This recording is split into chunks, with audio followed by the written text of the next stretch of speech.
Yuk subscribe yuk.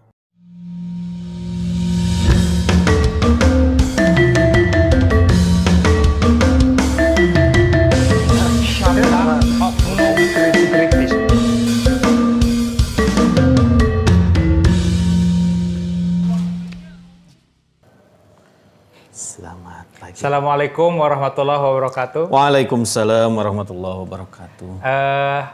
Ketemu lagi kita dalam episode Kautish yang selanjutnya. Kautish, Pak Asep, namanya itu, nama acaranya Kautish. Apa Itu tuh? ada panjangannya, cablakan oknum-oknum kritis. Oh, Jadi kita tulisnya dikritis. C. Kautish. Oh, Itu bahasa Kautish. Jerman. Oke. Artinya chaos, Pak Asep. Oke.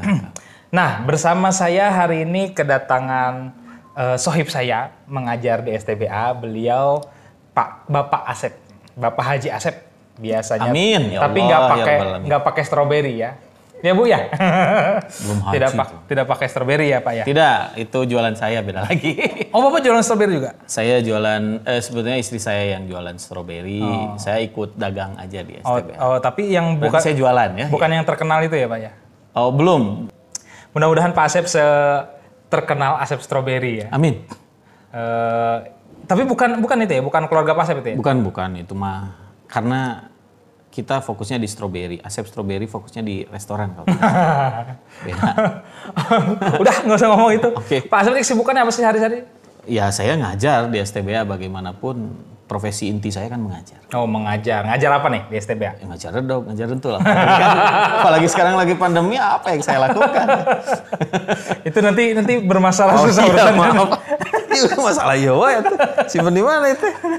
Tapi suaranya nggak masuk Pak Asep. Saya pernah Pernah punya pengalaman pahit ya dengan ini. dengan ya. ini ya. Makanya saya pegangin takut. Takut. On terus. On terus. Bagus dong on terus. Iya itu. Biar nggak ke on klinik. Waduh. Aduh. Iya apa boleh buat. Mohon maaf, sensor sedikit ya. Pak Asep ini dosen bahasa Jepang ya Pak Asep? Betul. Dan beliau ini terkenal sebagai dosen paling lucu. Menurut mahasiswi. Enggak lah. Betul begitu? Masih ada Pak Januari yang lebih lucu dari saya. Oh. Nah, saya hanya ingin mengejawantahkan, tahu kan mengejawantahkan, mengaplikasikan ilmu yang saya dapat dari pengalaman dan ilmu saya untuk Luar biasa. mahasiswa. Wah. Sehingga mahasiswa menjadi Wah.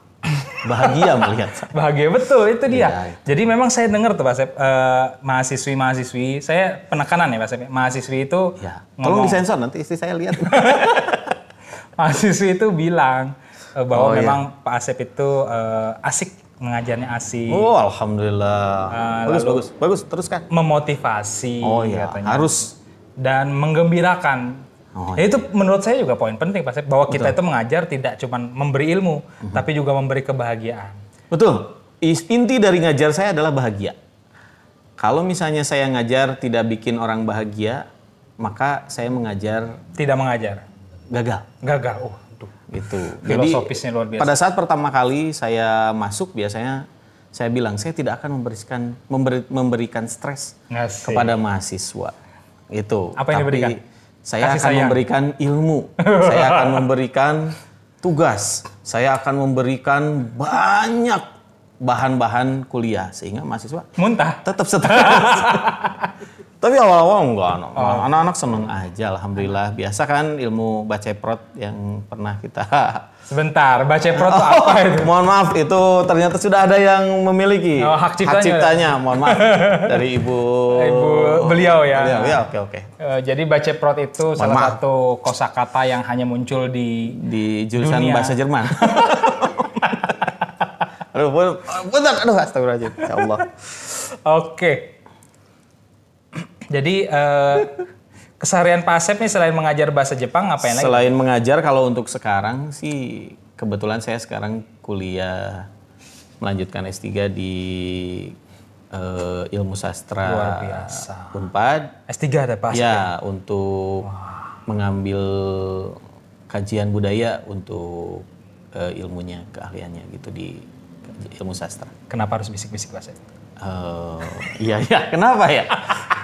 Saya kira itu bagian dari formal gitu kan. Saya harus bicara formal mengenai masalah keilmuan. gitu. Bicara formal atau takut sama Biasanya promotor? gorowokan. Iya takut. enak gitu ya. Kepada Ibu Promotor, mohon Saya masih maaf. belajar Ibu Promotor. Mohon maaf, Pak Asep, ini bentuk rekreasi Pak Asep Ya. di tengah kesibukan disertasinya. Iya. Nah, gitu, luar biasa. Tidak usah diingatkan ya Pak Asep. Iya betul. Aduh, stres. Oke. Oke. Lanjut ya. Oke. Ya, jadi hari ini kita sama Pak Asep, dengan Pak Asep ingin membicarakan tentang lintas budaya. Ya. Lintas budaya, betul. Persoalan-persoalan lintas budaya antara Jepang dan Indonesia. Pak Asep ini cukup lama, cukup lama berada di Jepang ya Pak Asep? Ya, Waktu itu nggak lama. dagang cilok ya Pak Asep?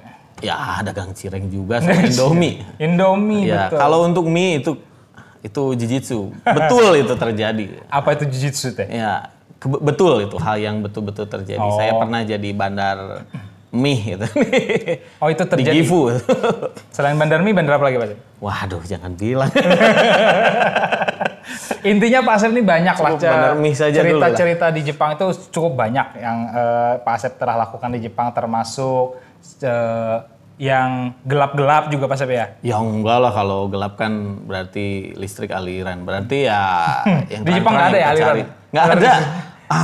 Betul. Itu juga bagian dari lintas budaya. Saya belum pernah merasakan adanya mati lampu di Jepang. Cuman di sini? Selama saya ada di sana. Di Indonesia? Pas saya pulang langsung mati lampu. Mati lampu. Iya, Coba aku Pak Asep belum jalan-jalan ke Kalimantan Pak Asep.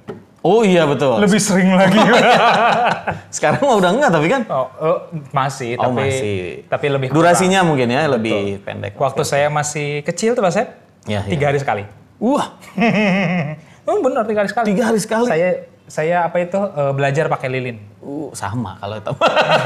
Oh itu kan Beda zaman. Beda zaman. Singsa ya. Itu Pak. Bahasa itu, Jepang ya, saya bukan bahasa Korea. Oke, kita lanjut. Itu zaman Pak Asep memang zaman belum ada listrik. Oh iya, oke. Saya zaman ada listrik tapi belum menyeluruh. Oke. Jadi ya tolong jangan disamakan. Oh iya, maaf. Kan kelihatan dari rambut juga kita berbeda. Iyalah, oke. Oke. Nah, sebelum ke Jepang itu habis kuliah dulu Pak Asep ya? Sebetulnya saya kuliah lulus tahun 2004, tapi 2003 akhir saya sudah mulai kerja. Kerja di mana tuh? Di salah satu perusahaan di daerah Tangerang dulu sebelum pindah ke daerah Serang. Jadi disitulah sebetulnya saya pengalaman jadi seorang manusia yang betul-betul bisa saya tahu dari perusahaan sebetulnya. Maksudnya sekarang bukan mahasiswa gimana? Sebelumnya, manusia maksudnya. Sebelumnya saya merasa bukan sebagai manusia seutuhnya karena tidak tahu dunia yang sebenarnya kerja itu seperti apa, sehingga saya tidak tahu orang lugu gitu saya dulu itu. Wow. Pas saya masuk dunia kerja saya bisa tahu yang namanya tengil tuh kayak gimana, yang namanya gila kayak gimana, yang namanya galak, yang namanya stres itu. Karena memang betul-betul perusahaan Jepang teh di bawah tekanan. Oh, dulu kerjanya di perusahaan Kerjanya under pressure banyak banget di perusahaan Jepang selama kurang lebih 4,5 tahun lah kalau nggak salah. Nangis Mas. 5 tahun, enggak lah. Pengalaman hidup lah. Pengalaman hidup. Oke. Iya, di demo sama Di satu demo? perusahaan. Kenapa di demo? Iya, nggak tahu, saya juga lupa itu saya urusan apa ya. Berarti kalau di demo nih posisi Pak Asep tinggi nih waktu itu. Enggak lah, saya hanya jadi yang ngurus itu aja lah. Ngurus apa? Bantu-bantu. Bantu-bantu apa? Bantu-bantu orang itu di situ. Apa ini? Contohnya apa? Ya itulah. Ya bagus lah. Kalau- Terima kasih. Kalau nggak salah dengar waktu itu HRD ya katanya Mas ini. Ya, saya diamanati HRD sebetulnya di tahun kedua. Ya, pada saat jadi kepala seksi. Oh, seksi ya Pak Asep. Masih langsing dulu itu di HRD saya dikasih wewenang untuk Memecat orang. nah itu dan lain-lain.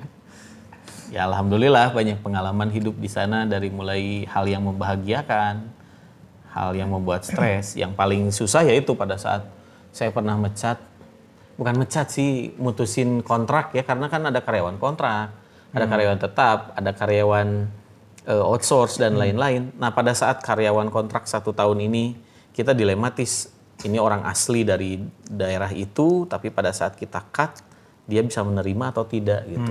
Nah itu yang paling menyusahkan untuk kita sampai ya karena alasannya memang kan di dalam suatu sistem apalagi korporasi biasanya suka ada yang namanya siklus Oke, bergantian ya. Ya betul. Jadi kalau misalnya orang kapasitas karyawan tetap akan melebihi dari persentase yang kita tentukan, maka kita akan tetap berpikir maka perusahaan pun akan berpengaruh terhadap profit di perusahaan. Makanya kita tetap akan usahakan karyawan tetap sejumlah ini. Otomatis yang kita putar karyawan kontrak dan karyawan outsource gitu di sini. Nah, dari situlah banyak permasalahan muncul. Menurut Bapak adil nggak itu? Kok kita jadi serius gini sih ngomongnya? Kalau dibilang adil dah, nama perusahaan nggak akan pernah adil. Kebetulan pada saat itu HRD, saya bagian dari perusahaan. Otomatis saya akan membela perusahaan. Bagaimanapun pada saat itu, saya pun tapi dengan negosiasi terhadap serikat pekerja yang baik. Betul. Alhamdulillah di tempat saya bekerja, serikat pekerjanya itu baik. Jadi kita bernegosiasi itu bareng gitu. Baik banget, baik banget sampai berapa duit dikasihnya? Enggak lah. Dan alhamdulillah perusahaan yang pernah saya bekerja dulu itu termasuk pada saat itu presiden direkturnya termasuk orang yang ceriwis. Jadi untuk masalah uang, masalah ini itu tuh betul-betul ceriwis tapi baik dalam artian mau memberikan. Orang Jepang atau? Orang Jepang.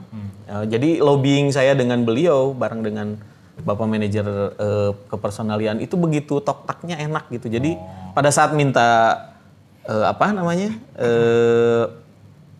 minta bonus dan lain-lain itu hanya dengan beberapa kali lobby yang realistis bisa mudah gitu sebetulnya.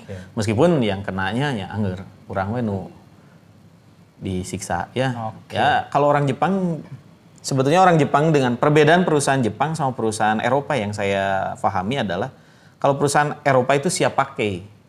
Kalau perusahaan Jepang itu siap belajar. Sebetulnya itu. Jadi yang bisa saya ambil dari perusahaan Jepang, saya masuk itu keadaannya bukan nol, tapi minus. Ilmu yang saya dapat, saya kan lulusan pendidikan dari Universitas Pendidikan Indonesia. Nyampe ke sana, di perusahaan, tidak ada satupun yang saya rasakan bisa membantu. Itu pun bahasa Jepang pun saya nggak kepake sama sekali. Gitu. Bukan berarti saya merendah karena memang fieldnya beda. Perusahaan dengan pendidikan. Kalau saya masuk ke keguruan mungkin saya terpakai beberapa ilmu bisa 80% sampai 90% terpakai termasuk bahasa Jepangnya. Tapi pada saat masuk di perusahaan karena fieldnya ada yang namanya semmong yogo atau bahasa-bahasa khusus tidak terpakai sama sekali. Disitulah kehidupan kita mau belajar di perusahaan Jepang bisa terpakai. Luar biasa. Serius ya kita ya ini ngobrol ya. Ngeselin ya. Oke. Usah atau ngomong gitu lain atau. Iya masalahnya. Ini kan kita ibungka ini. Betul Pak Asep. Lintas budaya. Kenapa harus ngobrol ini? Pak Asep yang biasa kan tidak seperti ini. Nggak tahu nih kemasukan setan apa hari ini. Iya kebetulan memang. Saya biasanya kebetulan tadi istri saya nelfon ini. Ya, langsung serius bawaannya. Iya. Pulang jam berapa? Oke, tunggu ya. Oke. Lagi syuting. Oke. Lagi syuting di acara Om Dian. Nah, ini namanya acara Om Dian ini. Acaranya Om Dian. Harusnya ada gadis-gadis ini mana nggak ada gadis-gadis ini. Ya, Om. Ya mohon maaf ini kampusnya lagi sepi jadi nggak ada gadis-gadis ini.